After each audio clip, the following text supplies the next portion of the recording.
Hey, welcome back to Beer Geeks Beer Reviews. Today I went ahead and let's just say we're going overseas with this one. Man, today we got the Rochefort 10.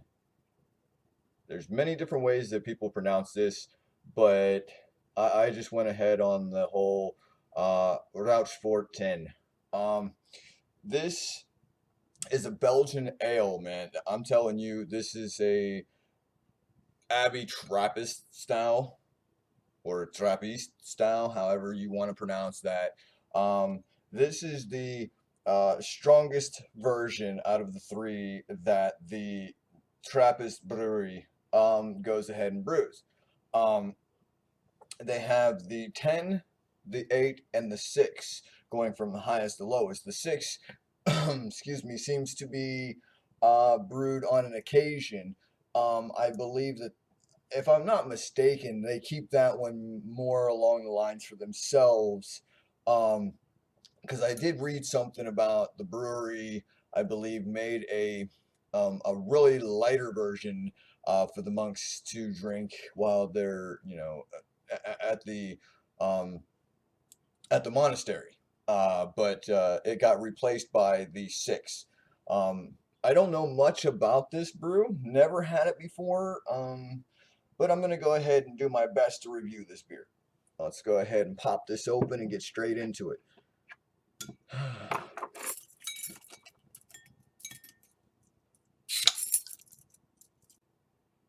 Very nice hiss there. Pardon the interruption there. Let's see, what do we got here? A little bit of smoke coming out of that. We don't want to have to go ahead and pour too much into here from the bottom, but I'm going to try to do my best. Nice and slow, not too much of a head. And dip some off right there. Let's see. Do we got any kind of yeast patty down there? Ooh. Oh, yeah. It looks like I caught it just in time. Might have got a little bit. I don't know if you can see all that in there. There's something in the way of my camera real quick. Move that out the way.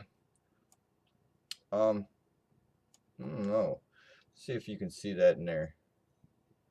Look at all that yeasty pie in there, man. It's all chunked up down here at the bottom, but it looks like I caught a lot of it out of the way. Um, And that was a nice easy pour too. Now as for color, seems to be like a dark brown.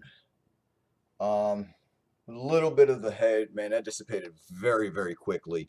Let's see if I can't stir this up a little bit just to get some consistency on the little bit of whatever head we got going on here. Nah, it's not going to work that well. So we got just a tad bit of a head. Wow, big, big dark fruits. It seems to be a little bit of a hop presence or a sweetness, maybe from the caramel malt. Definitely smells sweet.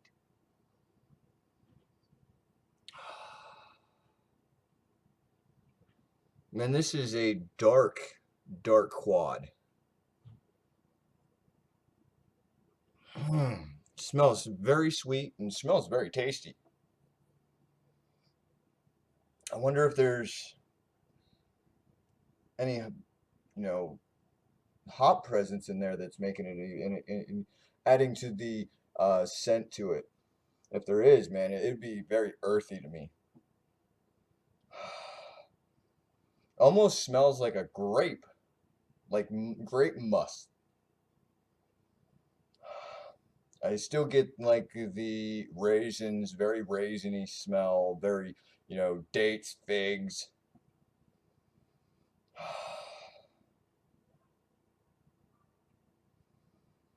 Very biscuity. Oh, it's a beautiful smell though. I do love the smell. Prost.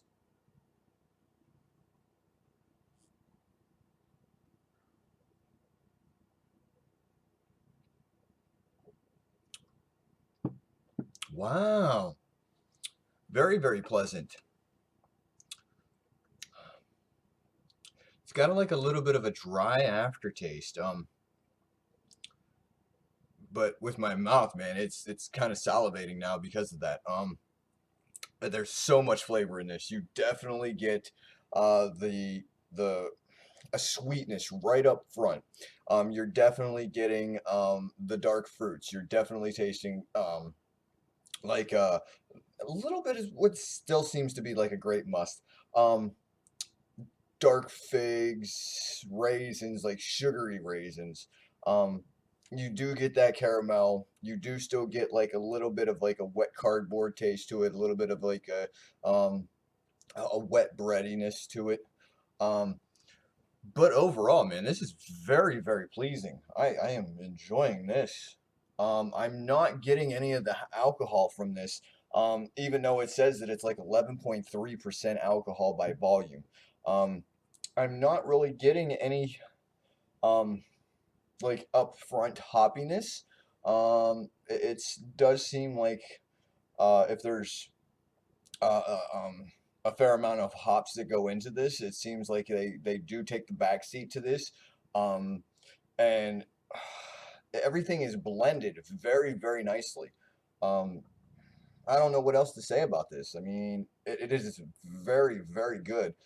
This actually has to be one of the best quads that I've had from the style wise. This is excellent. Um, Best Trappist beer that I've ever had. I will definitely seek this out again. If you guys haven't had this, and if you can find it, do pick it up, give it a try. I mean, this is very good, and I believe that it is widely available. Man, that is a lot of junk down inside there. Nice. Big, dark brown clumps. This is very lovely.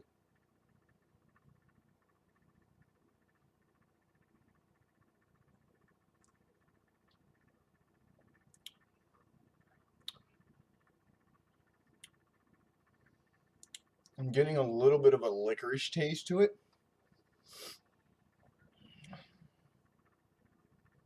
I don't know. This is just lovely.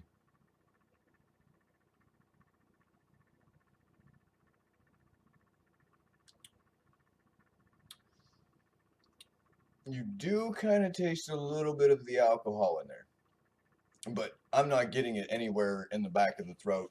I'm not getting any of that warming effect. It definitely does not burn, even for, almost 12%. I mean, you can age this, and it should age very, very well.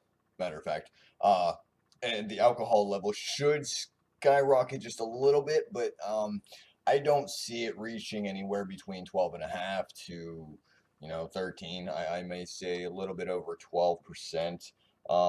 Being that it's 11.3, it might go like 12.3, 12.4. I don't see it going over 12.5 unless, you go a very long time, but I would imagine that um, it would have the yeast would have ate any kind of you know the sugary cells inside of it and settled over time. I could be wrong. It could skyrocket even further for all I know. But let me go ahead and wrap this up. Go ahead and finish this off. Um, A plus, A plus. I mean, I have yet to have the Saint Bernard, I believe it is, and the Westie 12.